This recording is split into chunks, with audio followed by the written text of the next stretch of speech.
I went to my GP that afternoon and kept clutching at my chest saying, I think I'm having a heart attack. But I think really what it was just a very slow heartbreak, that the job of teaching that I had loved and treasured so much and that important work that I had done, that I wasn't able to do that anymore. From Mamamia Podcasts, I'm Mia Friedman and you're listening to No Filter, candid conversations that count. When Gabbie Stroud shut the door on her primary school classroom one afternoon in 2014, she knew that she was leaving teaching forever. Between the growing curriculum, the demanding parents, who were sometimes nightmares, and the standardised tests like Naplan, Gabbie had begun to see her role not so much as a teacher or a guide or a nurturer, but as a data analyst. What started as a passion had ended up breaking her, and she's not the only one. Gabbie has written a memoir. It's aptly called Teacher, and it tells her story, but really the story of so many teachers. How she came to teaching, what our kids need from their teachers, and what finally broke her. I cried so much reading this book, and I didn't expect to, but the story she tells of some of the kids she teaches and the perspective that I'd never thought of before about the teachers that do their absolute very best with sometimes these very broken little children with chaotic, traumatised lives that come into their classrooms every day and then leave. It was such an eye-opener. And when I spoke to Gabbie, she said that she also cried when she was writing it because she misses teaching. It was her passion. She loved it. And what struck me about this book is how teaching is really one of the most undervalued, under-respected, underpaid professions in our society. And that really should change. It must change. Here's Gabbie Stroud. Gabbie, I cried when I read your book. Did you cry writing it? Yes.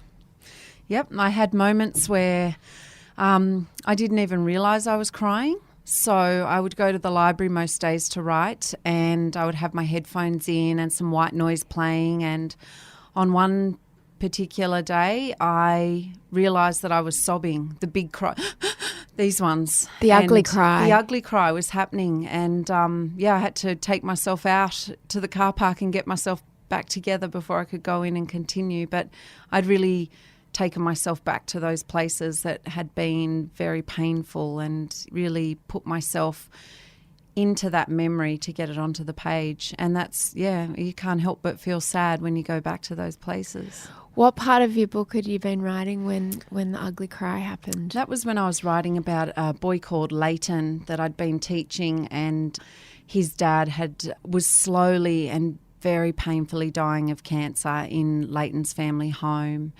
And I was able to reach out and help Leighton in a very particular way because when I was only a little bit older myself than Leighton was at that time, I had lost my brother and I'd known a home of grief. So I was able to bring my lived experience to his and connect with him in this really beautiful and personal way. But going back into that trauma to write it was heartbreaking and it was hard. But I'm glad I went there. It's a beautiful story to tell. I'm glad you went there too. The part that made me cry was the story about Warren, which you told over a few chapters. Can you share Warren's story? So Warren was a little boy that came to my school when I was teaching year 1-2. And I'd been warned about Warren even before I'd accepted the position at the school. The principal said, we've got this very troubled little boy and, do you think you'd be able to cope with him in your class? And at that time, I'd been teaching for a little while and I had a bit of a skill set behind me and I thought, I think I can. I think I could make a difference in this child's life. And for the first week, Warren didn't turn up and we didn't know whether he would turn up. He was one of those sort of children that we'd probably describe as being fairly transient. So we... what does that mean? Well, they turn up for stretches of time and then they disappear and then they might turn up again or they can just vanish and you never hear from them. And what does that usually mean? It usually means that they're unsettled at school and that they... But why would a child go from sort of school to school and turn up and disappear? Bad things happening at home. Usually it's to do with people that are caught up in something illegal, and so they have to shift around a lot. You do see sort of transient kids too, whose parents might have jobs that call them around the country, for various reasons. But yeah, Warren was definitely one of those ones who his home life was particularly unstable. And we did know from what we could piece together that Mum had a drug addiction, but also was involved in the selling of drugs as well. So it was a really troubled home that he came from. Tell me about that first day that Warren did finally turn up with his mum a week into term. Yeah, it's amusing. I can laugh about it now, but at the time it was just terrifying. So yeah, a week had gone by, no Warren, and then he arrived at 10 o'clock, even an hour later than he should have. And his mum turned up, and she was sort of at a glance a real cool-looking mum, and then on closer inspection she was a well-worn, sort of a haggard-looking person that had, found out some things about life that some people probably shouldn't know. And along came Warren, lumbering along behind her, and along with his little brother Errol. It was unknown exactly how old Warren was. His paperwork wasn't complete, but he thought he was maybe about 7. His mum thought maybe he was about 7 as well. She didn't know. She wasn't sure, because I wanted to find that out, and I asked her straight up. I said, so how old is Warren? And she turned to him and said, how old are you? She wasn't sure. And little Errol was just a bubba. He was maybe 2. So Warren and his mum she just sort of said, oh, sorry, I thought didn't think school started till today. Get up here, Warren, get in the classroom. And he walked into the classroom, both fingers up, giving everyone the bird with both hands, and said, hey there, motherfuckers. And that was how he arrived into his year 1-2 classroom. Welcome to my class. Yeah. And what do you do in that situation? I can't imagine. You have to, as a teacher, override, the fight or flight or freeze instinct that you have, because you sense that, especially his mum, I sense danger, And even from that little boy, there were times where I felt fearful of what he was capable of. And as a teacher, what you have to do is you have to push past that, because you are in charge of alleviating the fight or flight feelings in those little ones that are sharing the classroom with that troubled child. So, what you try to do straight away, what I did, you try to make life normal. And that's very much what teachers do. We bring together these communities of very disparate learners, all different backgrounds, different lived experiences. And we do this amazing thing because we create a community. And that's, politicians struggle to do this, and yet teachers do it every day. We get all these varied backgrounds, and we bring them together, and we make it a safe place where people feel that they can take risks with their learning and try out new ideas. So that was what I started to do when Warren came into my class, tried to make him feel welcome, and tried to make sort of allowances for his behaviour and help him ease into the expectations that I had in my classroom. It was very apparent, though, that many of his needs weren't being met. And we know that if basic... At home, you mean? At home. And if basic needs aren't being met, learning can't happen. Your brain can't take on new stuff. And how did you know that? Because of his, anger and aggression and acting out at, on arrival at school, unprovoked. That, for me, as a teacher, always leads me to think, are you hungry? Because that agitation is, yourself when you're hungry, you're hangry. You get that hangry thing. And for a lot of kids, if they arrive to school in that mood already, either something significant's gone on that morning at home, or they haven't had enough to eat, or they're still tired. So, those sort of instincts within me as a teacher kicked in, and you start attending to those needs. So what did you do? We started to have breakfast. So I organised with my teacher's aide that when Warren arrived at school, whatever time that would be, that he would not check into the classroom first. He would go to the staff room, and we had Weet-Bix there, and he would smash through, half a dozen Weet-Bix some mornings, because I don't think he'd even eaten since, the day before sort of thing. I don't think there'd been an evening meal. And my teacher's aide would read to him and just settle him. We started to attend to things, teeth brushing and hair combing and face washing and things like that, just to get him set up and ready for the day and teach him some of those skills that he wasn't receiving at home.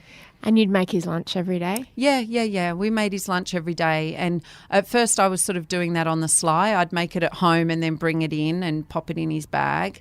And then I started to make it at school for him, and I just would have some groceries in the cupboard, and some teachers cottoned on to what I was doing. And so then we just sort of created a staple of foods that were there that, and it wasn't just for Warren. There were other kids too. Sometimes kids just forget their lunch, and sometimes kids are still a bit hungry after they've eaten, and so they need something else. And then there are kids like Warren who just don't have anything. They come to school with nothing. And all of that came out of your own pocket? Oh, often, yes. Is it really hard not to judge parents when you see such neglect in kids? I've reached a point in my life where I think judgment is sort of a futile thing, really, to judge others, because you don't know what their lived experience is. My work as an educator has made me realise that when I see behaviour that I would think is not acceptable in others, that often it's because they're ignorant and they don't know any better. And I realise too, I'm a terribly compassionate person. So my thoughts when I look at Warren's mum, my immediate thoughts are, who hurt you and how did you get here? What happened with your own mum and dad that you think that it's okay to do this to your child? So education's the answer to everything. Oprah always says, when you know better, you do better. And I think that that's part of what I was trying to do as a teacher, was to break cycles and to teach kids that there are other pathways. And sometimes too, you hope that the parents would cotton onto that as well. How did Warren's behaviour play out in the classroom? Oh, he was violent and mean and cruel.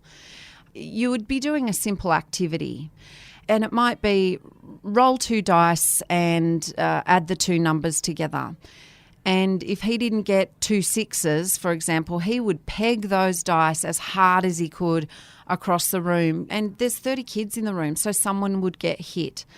If he didn't get to be the leader, I remember this one day, he wanted to be the leader in the line, and it wasn't his turn, or he wasn't there first. I forget now what the story was, but he put his finger over one nostril and just snorted out this glob of snot onto the child who was the leader. And it was just so disgusting and so repulsive. And it just makes me think, where did you learn that? Like, when did you see that you think that that's okay to do that to another person? So I found his behaviour, brutal and horrifying. He really loved scaring the other kids. He would just hide from them and then leap out and be in their face. He would hide their school bags from them. He would steal stuff out of their bags. He was mean and cruel and unkind. And you know what? Those kids, they would forgive him again and again and again. They tolerated his behaviour so much more readily than I did. I learnt a lot from those other children in that classroom that year. What do you do when there's a kid who's so unlikable and you have to teach them? At uni, a wise lecturer said to me, you've always got to find something to like, and then you focus on that. So that was my strategy, and it has been my strategy anytime I've come across a child who I think, if you were an adult in my world, we wouldn't be friends. I try to think, what is it about you that I can find to like?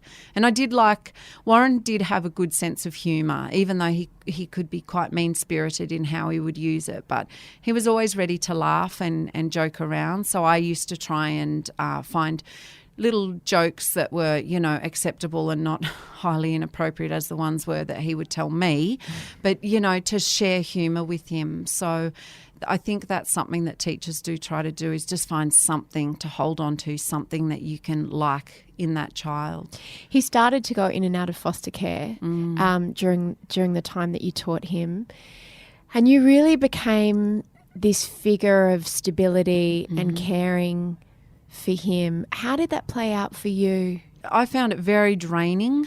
It was exhausting, and that was at a time in my life before I'd had children of my own. And on reflection, it's probably a good thing, because I had those emotional resources to give out to him. But I didn't have kids. I didn't know what it was to be mothering. How old were you? I was 26, I think. And so I was a little bit resentful that I was being called on to sort of shift into this mothering role. And I did find that challenging and draining. But I did realise too, and I saw that I was the single most stable thing in his life. And I realised that it didn't matter the quality of the learning that I was providing for Warren that year. All it mattered was that I turned up. Even if I was feeling a bit unwell, it was just better that I turned up, because he needed that stability and that person in front of him. And goodness knows it was better than having a relief teacher in there, because the whole class would go to rack and ruin, and then you'd go back the next day and be like, oh my God, I should never have taken the day off. I found it very troubling though, and I still can remember this awful day when I was putting him on the bus and he was going to yet another different foster family. And he said to me, so where is this bus taking me? And I had to say, I don't know. I wasn't sure. And I said, but the people who are picking you up will, they'll flag the bus and you go with them. And he was saying, but who are the people? I don't know. I had to keep saying to him, I don't know. And I promised him I will be here the next day. I will see you tomorrow. So just get through tonight and I will see you tomorrow and I'll be here at school. And I went home that day and I sat on the lounge and I cried and cried and cried, because I couldn't help but think, even my dog knows where it's sleeping that night, And that little boy just didn't even know. And when you really inhabit that idea and think about that, no wonder he's so angry and cruel and mean and ready to lash out, because he's just so fearful for his own survival every day. For him, it's no different. It would be like what children feel like in war-torn countries. That's what his life was like in safe little regional rural Australia. He was living this awful, horrifying life. As terrible as his mother was, and she was a terrible mother, by her own admission, she kept trying to give him and his brother to, put them into foster care and say, I don't want them anymore, I can't do this. He still always wanted to go back to her. And some of the times that really broke my heart and opened my eyes in terms of your role as a teacher were the weight of some of the conversations you had to have with him, when you had to be the one that said, you're not going back to Mum. And he kept saying, I'm going back today, aren't I? And you're like, no. And he's like, where am I going? I don't know. And then when he thought he was going to be back with her on the weekend, and then she changed her mind and she didn't want him to come back. And you were the one that had to sit down and have that conversation with him. Like, it's not just the teaching part that you had to do. Do they prepare you for that at university? No. I had no idea what I was doing. I was just making that up as I was going along with Warren, really just going by feel and by instinct and by my thought of, well, if I was in his shoes, how would I like to be told this? They were just hard. It was just hard. It was a hard time in my teaching. They were hard conversations, and I wished every day that he would be away, and I wished every day that someone would come in and take the problem away from me. So I wanted the principal to swoop in and say, I will do those difficult conversations. I wanted his social worker to come in and say, I'll prepare the food for him. But, this didn't happen because they've got their own workloads, and he was, as my mum would say, that child was my cross to bear. So, that's just what I did. But when I wrote the book and I went back and I looked at that, I thought, oh my God, it's a miracle I didn't quit that year alone. Because, you hear this, and this is the story of Warren. There were 29 other children in that classroom. How did you get them through that year? I still despair over the quality of the teaching I did that year. It would not have been great. I do think, though, that those children taught me a lot, and I do believe that they learnt a lot about tolerance and about understanding, and we did see growth and change in Warren, and we as a whole class sort of celebrated that and shared in that, because it became our collective triumph when we saw him regulate his behaviour or to choose kindness over cruelty and things like that. But look, I've since caught up with some of those kids. They're adults now, and when I talk to them about their time and their memories of that classroom, it's sort of a blip on the radar for them. It's not a big deal. They remember the unit of work we did on transport and how I took the whole class down to the car shop. We went and looked at all these brand new cars out in the car lot, and had our photo taken and met the car dealer, and that they've got these kind of memories. And I sort of scratch my head and think, oh God, did we do that? Because my mind and my year was just preoccupied with Warren. I wanted your story with Warren to end well, and it didn't. It ended with him breaking his arm in the playground, and it was at a time when his mum wasn't around. Tell me how that story played out. That was, that was horrible. So he was terrorising kids on the playground, and he went across, at that time, that school had a flying fox in the playground, and he slid across the flying fox, and he lost his grip and he fell to the ground. He was a really big boy. He was, sort of too big for his little body. And anyway, he fell to the ground and we all heard the crack, and I raced over and he said, I've broken my arm. And somehow I managed to sort of scoop him up, and I got him down to the front office, and we called the ambulance. And this kid, I can remember when the ambulance came, he was so distrusting of them. Like, to him, the ambos were like the cops, and they were trying to give him pain-relieving medication, and he refused it. He refused pain, Why? Just because you don't trust anyone who's in a uniform, I don't think. And he was like, nope, not taking anything. He had a lot of expletives in there. And, I'm not taking anything you guys want to give me, and I don't know who you are. And then in between this bravado of being, this man who can tell someone in uniform to f*** off, then he would whimper, mummy, mummy, mummy, mummy, when's my mummy coming? Oh. And then, they'd try to offer him, the whistle that you suck on for pain relief, and no, that off, and he'd physically push them away with his broken, like this, with his broken arm, he'd be pushing them away and then whimper, mummy, mummy, mummy. It was very traumatic.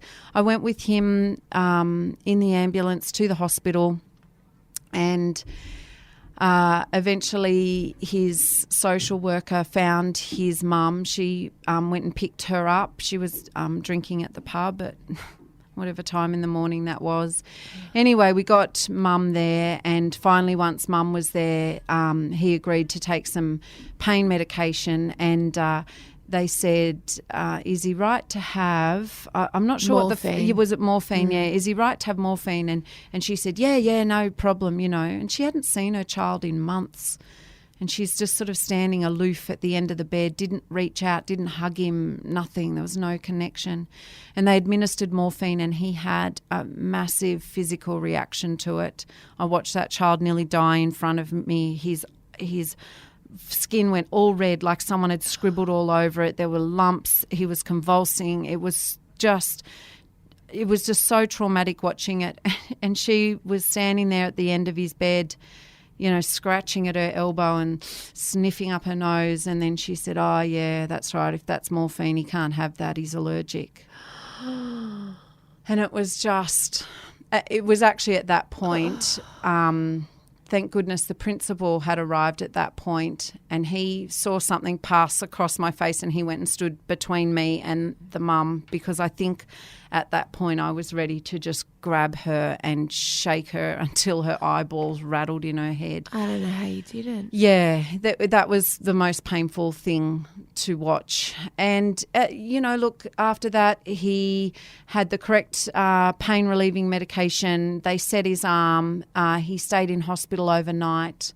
I went to check on him the next day and he was still there in his same school clothes. Mum hadn't brought him any change of clothes or anything. Mum hadn't been back to visit him. And then I just lose him. I just lose Warren because he never came back to school. He never returned to my school. We don't know what happened to him.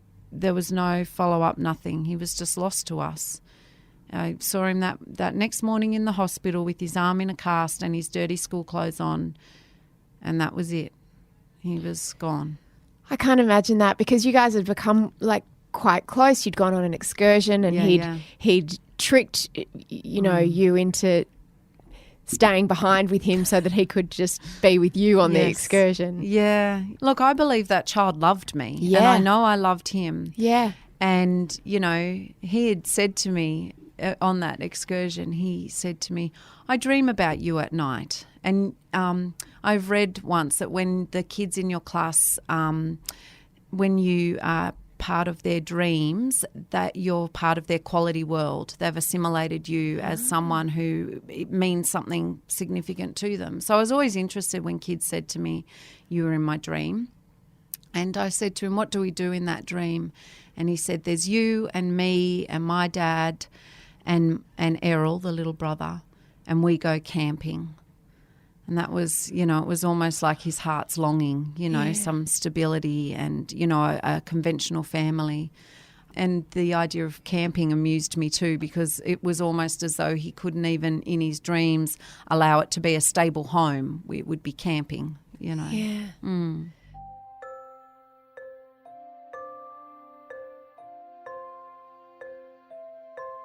You talk about how sometimes children tell you their secrets. Mm.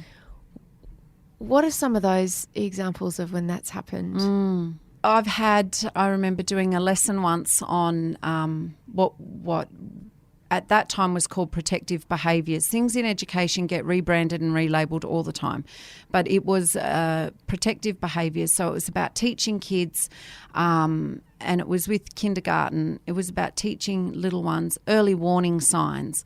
So to become aware that if you're in a situation where you get butterflies in your tummy and your hairs on your arms stand on end and you get very sweaty palms and your heart starts racing, that these are early warning signs that you shouldn't ignore. Your body is trying to tell you that you're not safe. And it's a really interesting lesson. It's a very important lesson, and it's very interesting to see how kids respond to that. I remember one little boy, and we were trying to talk about times where you might have these feelings. And this little boy said, it's going to be easy for me though. And I said, well, how is it going to be easy for you? And he said, well, I'll know if there's a baddie around. And I said, well, how will you know? I said, you've got to rely on your body to tell you. And he said to me, no, he said, because a baddie wears a black mask and a black cape. And so when I see baddies, then I'll know. And it was beautiful and gorgeous, but it reminded me how vulnerable they are. They're sort of living in this comic cartoon world of what a baddie looked like. So on the one hand, I had this child saying this about baddies wearing black masks and black capes. And on the other hand, I had a little girl and she said, I'll tell you how those feelings feel. She said, it's like when your uncle comes in when you're in the bath and he just makes you feel gross. And you're there with 30 kids and this has been said and you're the adult that's been disclosed to. And I think that just that example shows the range of lived experiences that kids have. I've got one kid who thinks baddies are, cartoon characters, and another little girl who has lived at least once a very significant trauma. And so then as the adult and the teacher, you have this massive responsibility because you've got to go and report what that little girl has shared with you.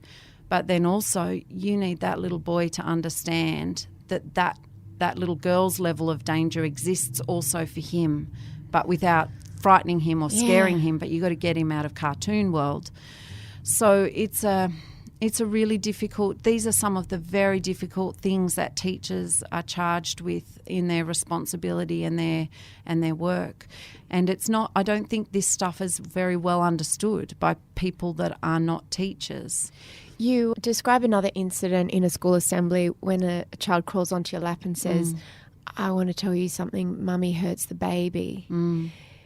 What do you do in that instant? Like, I imagine there's protocols that you have to follow as well as your own.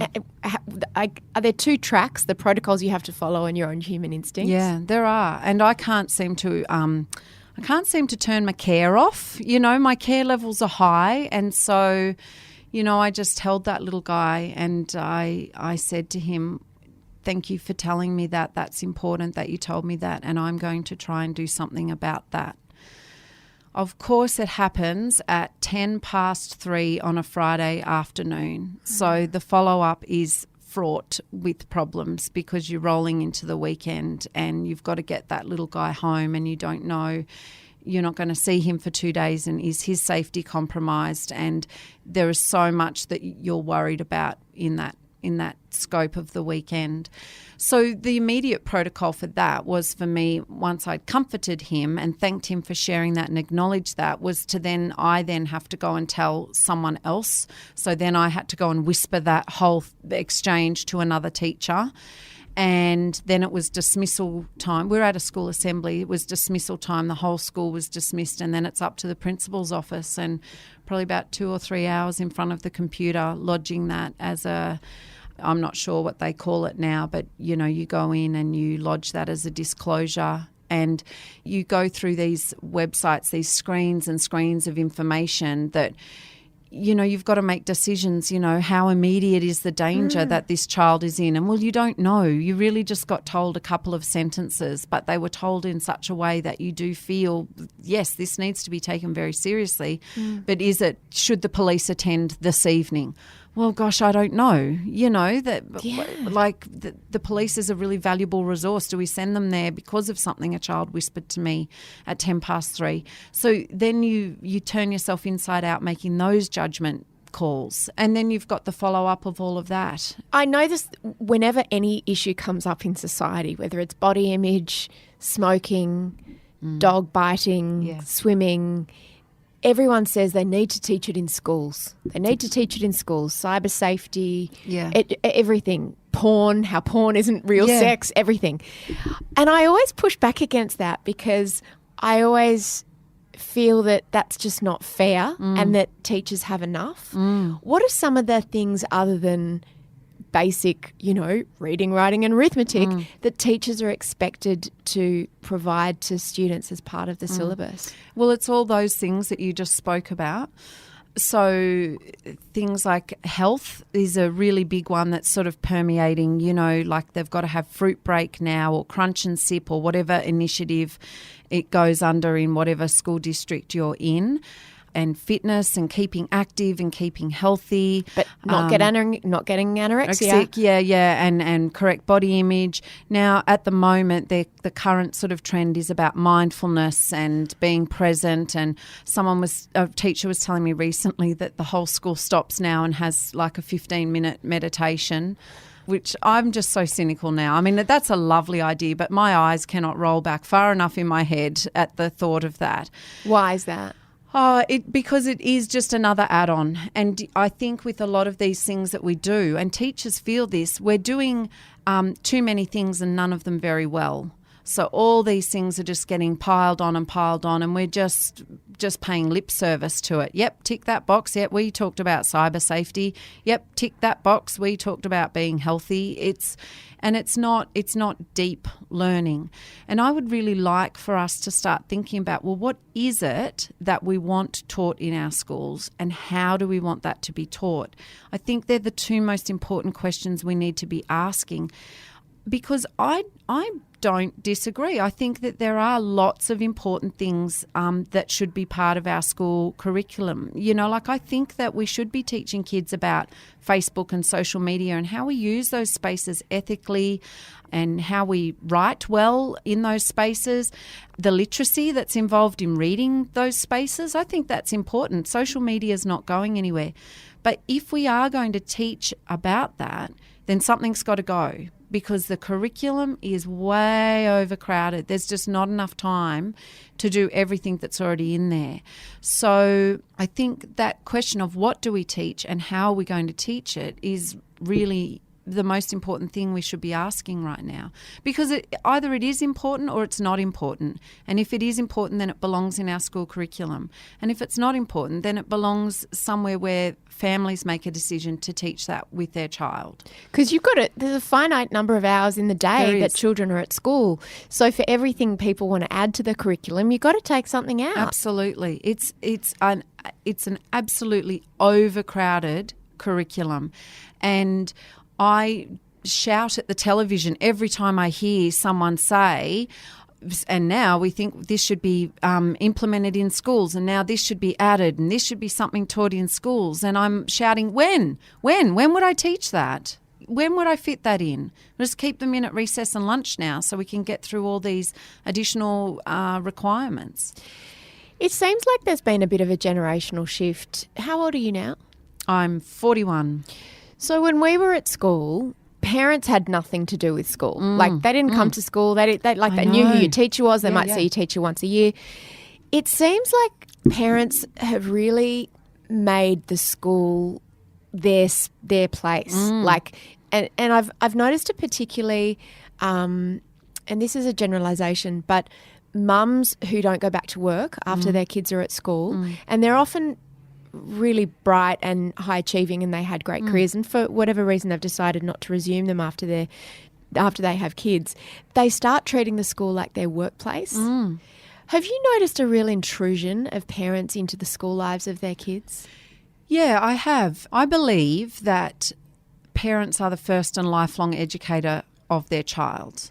So I see them as a co-teacher along with me in that year when I'm teaching their child. But I think that their role as an educator is very different to mine, and yet I think that there are parents that sort of see their place as being, oh yes, I'll co-teach with you in the classroom along with you. And I think that can potentially be quite damaging and it can be quite dangerous. And I do think that there is a culture now where parents feel that they have a really strong place in a school. And don't get me wrong, I think, parents should always feel welcome in their child's school, and I think that there are often times when they should be there and contribute and really support what's going on in the school and bring their skill set in to enhance what's happening at the school. But at the end of the day, it's the teacher that's the teacher when the child's at school. I feel it now as a mum. I've got two girls, Olivia's 10 and Sophie's 7, and I tell you, I hate opening that school newsletter when that gets sent out on a Friday, because the demands it makes of me as a parent are just overwhelming. I just don't really want to come in for socket to November Day or whatever and wear my fancy socks and watch the kids parade around in their socks. I'm actually, I'm happy for the school, but I'm not that interested. I don't want to do that. I've got other stuff I need to do during that work day. Because I thought that was just me. No. Like I do feel that as a parent, particularly when you're working outside the home, the demands on you to be part of your child's school life are massive. They are. Book week kills me every year, and I can't look at Facebook the week of book week because everyone's posting their kids' fantastic costumes, and I just think, oh my gosh, I can't keep up with that. Although it was hilarious this year because my daughter Olivia chose to dress as me for book week. Because Mum wrote a book. That's amazing. Yeah, so that was, costuming was really easy. So that was great. But my sister had to do Sophie's costume because Sophie wanted to go as Little Red Riding Hood, and I kind of looked through our box of dress-ups and sort of offered her some shabby, possibilities. And my sister was watching it and she said, "I'll give it to me. I'll go home." And, and she stitched something on her sewing machine and made a beautiful costume. But honestly, I cannot remember. Which will just make some other mother feel bad. Yeah, that's right. I can't remember as a kid. I cannot remember my mum coming in to watch a book parade. I can't remember doing a book parade.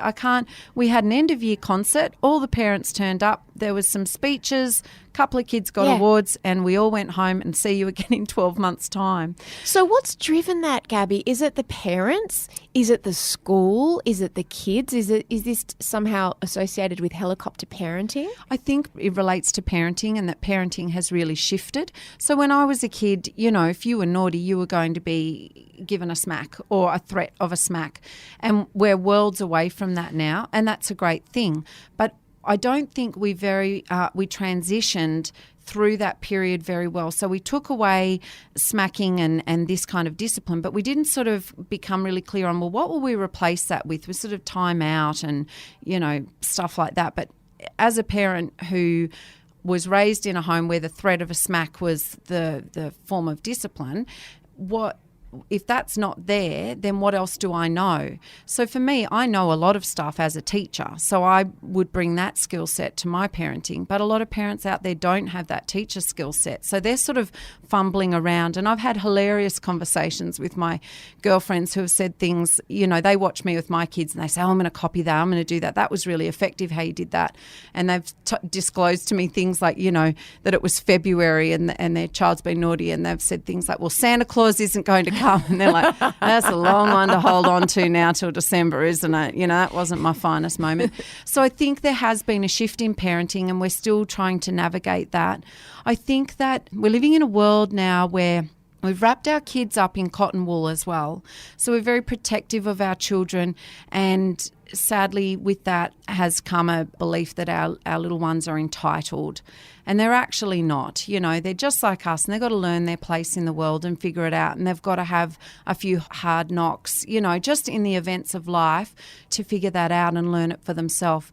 But this world that we live in now, where everyone gets a ribbon for going in the race and everyone gets to stand up and read their story at assembly or whatever, it's doing a disservice, I believe, to the kids that we're teaching. And as a lot of parents have really embraced that and bought into it. And it's really, I think, it's somewhat dangerous. There's also a real sense of interfering and always taking the side of their children. Like you, on the one hand, you've got kids like Warren, whose parents are completely neglectful. But on the other hand, you've got kids whose parents are over-involved and will come up. You write in the book about this standardised marking and grading where you had to give some poor kid a C for their art project, and the parents were like, wanted to come and see you and had multiple appointments with the school about why did she get a C.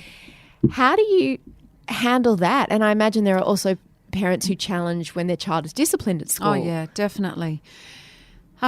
You handle that with great care. There's the strange climate around schools at the moment is they're operating under a business model, and as though the students are clients and the parents are the consumers. And when you think about that, the old adage of business is the customer's always right. And so as a teacher and as those that are principals, you're treading this fine line of trying not to piss off the parents. You don't want an unhappy client.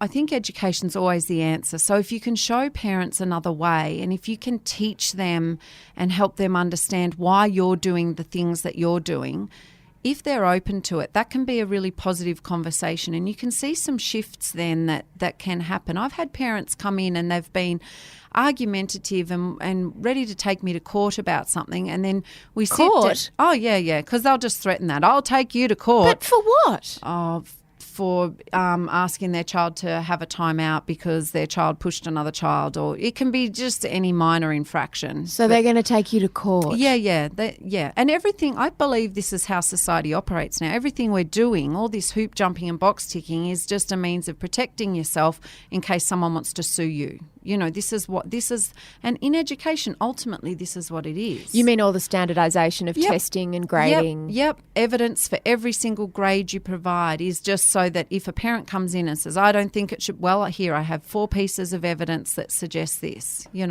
Describe that art class where a new form of marking had come in, a rubric. Yes, a rubric. There was which is a really great motivating term. Yes. Can you explain from the staff meeting through to the angry parent whose daughter got a C how that played out? So this was the advent of A to E reporting, and so that was a measure of standardisation so that we'd all be grading the children in the same way using the letters A to E.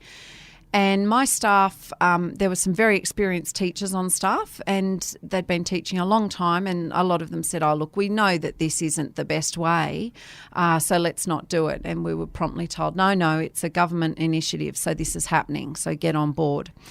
So we were told that for all the assessment tasks that we did, we'd need a rubric.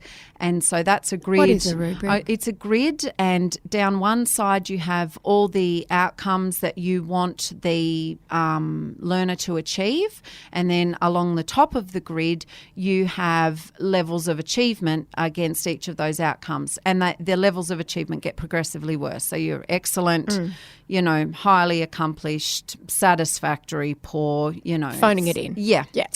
So this was foisted upon us, and we were all told we had to go and have a go at using the rubric and doing some A to E reporting. And this was around the time, I think it was probably the year after I'd been teaching Warren, and I was in a year 1-2 class, and I thought, all right, I'll have a crack at this. And it was an art lesson, and the unit of work was self-portraits. And so I drew up the rubric, and there was more print on that page than those kids could even read. They don't know. They were like 6, yeah, right? 7 and 8. So the word satisfactory, what does that mean, And then measuring that against these various outcomes, And I'm still stumped on rubric. Yeah. And they're the most depressing things. And the time involved in typing these rubrics up. So anyway, I created this rubric, and I decided to start the lesson. Normally, I would start my self-portrait lesson with, pictures of Van Gogh and Picasso, and, I'd bring in mirrors and we'd pull funny faces and talk about our reflection and, all of this, really get into the groove of representing yourself. But this time I started with the rubric, and I took the rubric in, and it was just such a depressing lesson. I mean, one kid, he had the rubric upside down the whole time. Like, his literacy was so poor that he didn't even realise that the grid was around the wrong way. And another little kid was so, just disenchanted with everything. I'm talking through this dry, boring rubric. He rolled the piece of paper up and was using it like a cylinder to kind of, stare out like a little telescope. And he was staring out, and then a kid bumped him, and he got this massive paper cut right underneath his eye, had to send him down to the office. So That's not in the rubric. No, it was comedic and it was theatre, but there was no self-portraiture done that day. No one got excited about it. So the first lesson was just the rubric. It was 2 or 3 more lessons on before we even picked up a paintbrush. And I love what children produce when you ask them to picture themselves. And, I pinned all their paintings up on the wall, and some of them looked like pirates, and some of them had sort of embellished themselves and given themselves, earrings all up their ear. And some kids are slow workers, and so they're bald. They never got around to giving themselves hair. And then, depressingly, once all their beautiful faces were up on the wall, I had to go through with the rubric and mark them and judge, which one was an A and which one was a B and which one was a C. And then the children came in, and then they got their results back. They got their grids with where I'd ticked and their results, and There were tears. One kid ripped their painting off the wall. Another little girl said, I'm going to go home and paint an even better one. I can't do my best work here in the classroom. It's too noisy. It was just depressing. And, when I was telling a colleague about it, she said, oh, gosh, it sounds like when Year 12 kids get their HSC results, the pressure that these kids were feeling. So then one little girl was issued with a C, and the understanding is that a C, if you're issued a C, that C, it's almost like it stands for competent. Yep, you've achieved everything. Good job. Well done. But these parents saw a C as being, 2 grades below an A, and they wanted their daughter to get an A. So they came in, they had a meeting with me, they wanted to see the rubric, they wanted to see the other kids' work, they wanted to see what an example of an A was. They wanted to know what qualifications I had to judge art at that level. Oh, Gabbie. And then the principal who had been so on board and who had been so excited and animated in launching the A to E grading system, by about the 3rd or 4th week of these parents coming in to quibble over the grade C that was issued, he was well worn down. He'd had several meetings with these parents, and they were threatening to take their kids out of the school, and they were going to take things further, whatever that meant. And it was really challenging and difficult and just so unnecessary. And Naplan, that was a bit of a straw that broke the camel's back. It really was. Tell me how that ended for you. So Naplan sort of kind of crept in on us, really, in education, because there used to be 2 tests called Ella and Snap, and they were a literacy test and a numeracy test. And the difference between Ella and Snap and Naplan is that Ella and Snap results were not then linked to a website, the My School website. So Naplan became the standardised test that we did all around Australia, and then the results were published on a website. Called My School. That's called My School. And supposedly My School makes it so, the website makes it so you can compare apples with apples, So you look at this and these are schools of a similar demographic, and this is what their results are. So you can supposedly see how well a school is performing. But I think Naplan's really an insidious sort of beast, because it's so limited and it's so fraught. And it has really contributed to this idea that that parents are consumers and we're just purchasing education, and that you can get on the My School website and just shop around like you're looking for insurance and get a really good deal for your education for your child. So I had taught in England in 1999, and they over there were doing at that time SATs, which is standardised assessment tasks or something like that. And they were national exams that children sat at the end of primary school and again at other times. And those results were used to rank the schools in league tables. And back in 1999, the league tables were published in the national newspapers, and it was a big deal. And back in 1999, I went to England and I was teaching over there, and I saw this happening, and I read the headlines, and I saw teachers struggling and stressed out, and I saw the impacts, and I thought, thank God I teach in Australia. We would never do this. I really thought that. I thought, we would never buy into something like this. And then I got back to Australia, and slowly over time, over 8 years, we got there. We started having this standardised Naplan test. And the trouble with it is that it brings in this consumer idea, but also this idea of standardisation. So this idea that just by collecting this one piece of information, we can suddenly know a whole heap more about a learner and about a school, and in turn about teachers and things like that. And yet, to my mind, all this data keeps reflecting is socioeconomic status that we already know from other data that we collect. It is just a snapshot of where that particular learner is at that particular point in time.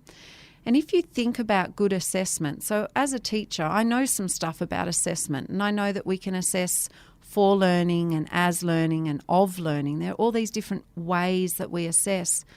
If I'm going to assess well, I don't assess in March and then look at the results in August or whenever Naplan is. You know, as a practitioner of education, you assess to find out, to inform your teaching and to inform their learning. It needs to be an immediate sort of result and an immediate sort of reaction, so you can provide feedback to the learner and the learner can make progress and add to what they know and understand. So the very idea of Naplan being this efficient tool for capturing what's going on for learners, it's just not. It just doesn't fit with the philosophy of education, but also with the science and the theory of education. We hear a lot about what Naplan's like for students. What's it like for teachers? Look, on the day, look, it's okay. You know, teachers are pretty bomb-proof kind of people, and we are very committed to making things okay for our students. So it's a fairly sort of official kind of day. There's the unpackaging of the tests, and the desks the night before have been put into their rows, probably a few weeks before, because you've practiced doing it with the kids so that the kids know what it's like to sit in that sort of exam situation, and you've helped make it familiar for them. And, the tests are administered, and sometimes the structure of the day changes a little bit. Recess might be a little bit earlier or later, things like that to accommodate the test. And the test is done, it's packaged off and sent away, and presumably life returns to normal. You have kids that cry. You have kids that get distressed. You have kids that previously have been really stable, calm individuals suddenly lose it. You walk around and you watch kids that have misread the question or have rushed, and you can't help them. You can't prompt them. You can't sort of say, hey, read that one again or write a bit more on the, nothing. You've just got to watch them do things that you think, oh, that's not going to reflect well. But anyway. The thing I really disliked about Naplan, though, was that time when the results came in, and then we would sit there as a staff, and all schools are different, but at my school we would bring the graphs up on the interactive whiteboard, and we'd sit and look at them and talk about, how students were going and does this, look at these results in spelling, does this mean we need to look at our spelling program? That really just jarred with me, because we were forever saying to the kids, it doesn't mean anything. Just try your best. We're not too concerned about your results. And then we would sit and analyse them, and I didn't like that. It felt very much like a double standard. I don't feel comfortable with it. Yeah. Gabbie, why did you decide to leave teaching? It was a sort of a slow decline, and I do say that I didn't leave teaching. Teaching left me. It gradually morphed into something that wasn't what I was called to do. So about 2 years before I left teaching, I had this moment in the classroom, and I write about it in the book in the opening chapter, where it's just a pretty typical afternoon in kindergarten. It's a sweltering hot day at the beginning of the year. The kids are exhausted. The cicadas are really loud outside the classroom. A child's had a blood nose. A parent has come to the door to collect their child early, and I've had to redirect her down to the office to sign the slip to come back to collect the child. I've got a little one called Grayson, and he wants me to sort out his shoe. It's in a really big knot, and his shoelace, and it's too tight on his foot. When I don't attend to Grayson immediately, he lashes out at another child, and a child gets a kick to the head. So I'm comforting that child. A little boy's nearly wetting his pants. And meanwhile, I'm trying to get them to do an art and craft activity where we make a green sheep based on Mem Fox and Judy Horakek's book, Where is the Green Sheep? So there's wood glue and there's tissue paper, and it's just a typical chaotic kindergarten afternoon. Somehow in all that chaos, Grayson seems to wrangle the power from me, the little boy with the knotted shoe. And he starts this movement where he gets under his desk and pushes his feet up against the desk and makes the desk go thunk onto the ground. He lifts it with his feet and then lets it drop. And other kids see this and think, yeah, I'm going to get amongst that as well. And they're under their desks and all the desks are thunking. And I just had sort of lost control of the afternoon, I think. And Grayson is so frustrated with me for not untying his shoe that he gets the shoe and he throws it at me across the classroom. And for whatever reason, lucky throw for Grayson, but the shoe hit me, and it hit me right in the chest, right at my heart. And it was like at that moment something broke inside me, and I picked the shoe up, I opened the classroom door, and I threw the shoe way out into the playground, and I shouted, "Enough!" And I slammed the door, and I turned around, and all these little ones, they're kindergarten, little 6-year-olds, they looked at me. They were terrified. They were really scared. But I remember my heart was racing. My breath was coming hard and fast. I was the one who was the most terrified. And I started to realise at that point that something was wrong with me, that I don't behave like that. Even on my worst day with my own kids, I'm not a shoe thrower. That's not how I behave. I'm not aggressive and angry like that. And really losing my shit like that in the classroom that day, I knew something was wrong. Something was really wrong with me. And I lasted 2 years after that, but I realised that the work I was doing, that just attending to endless need and much of it not really in my job description, it had broken something in me, and I just wasn't coping. So fast forward 2 years on from that, and I'm in another chaotic kindergarten classroom, and I'm rushing this little boy who couldn't do his assessment task. He was struggling through the end of kinder assessment. I knew that he didn't know the answers to these questions, and yet I still had to push him through the test to get the data, to put in the spreadsheet, to send to Canberra, to get the funding. And again, I just was there, and I didn't lose my cool that day. I just had this very sort of, wasn't a quiet feeling, but it was a very sure feeling that I'm not teaching anymore. I'm doing something. I'm collecting data, I think. That's what I was doing, but it wasn't teaching. And I got this, ironically, again, I got this pain in the chest, almost right where Grayson's shoe had hit me 2 years earlier. And I really thought I was having a heart attack. I went to my GP that afternoon and kept clutching at my chest saying, I think I'm having a heart attack. But I think really what it was just a very slow heartbreak, that the job of teaching that I had loved and treasured so much, and that important work that I had done affecting lives and touching lives like Warren's life, that I wasn't able to do that anymore. So crowded and busy and standardised was the curriculum and the days in the classroom, that what I was doing was very far removed from the teaching. How long have you been out of the education system? So I left having my, in inverted commas, heart attack in 2014, and I had 2015 to think about it, to think whether I wanted to leave that permanent position. And permanent positions are very hard to come by. By October of that next year, I knew I wasn't going back, and I sent in my letter of resignation. So it's been officially, I've been out of the system since 2015, but my last real day in a classroom was in 2014. And what have you been doing since then? Recovering.